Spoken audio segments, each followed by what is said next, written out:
কেন্দ্রেই অনিয়মের অভিযোগ উঠেছে, যেটা কোনোভাবে গণঅভ্যুত্থান পরবর্তী সময়ে এই নির্বাচনে আমরা আশা করিনি, এবং সেটার অভিযোগের প্রমাণ পেয়েছে প্রশাসন। এবং আমি নিজে গিয়ে দেখেছি যে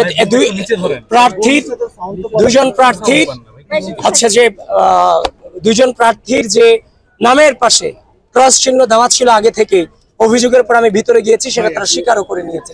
অমর একুশে হলো সেম ঘটনা ঘটেছে।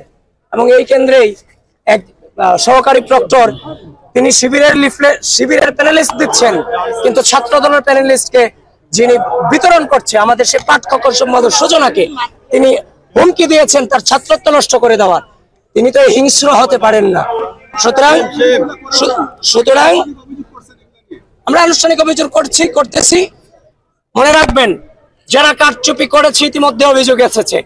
ঢাকা বিশ্ববিদ্যালয়ের মাটিতে বাংলাদেশের স্বাধীনতাকে যারা বিশ্বাস করে না, ঢাকা বিশ্ববিদ্যালয়ের শিক্ষার্থীদের মানবাধিকারকে যারা বিশ্বাস করে না, বাক স্বাধীনতাকে যারা বিশ্বাস করে না, এই ঢাকা বিশ্ববিদ্যালয়ের মাটি থেকে কারচুপির নির্বাচনের মধ্য দিয়ে তাদের উত্থানকে ঢাকা বিশ্ববিদ্যালয়ের শিক্ষার্থীরা কোনোভাবেই মেনে নেবে না।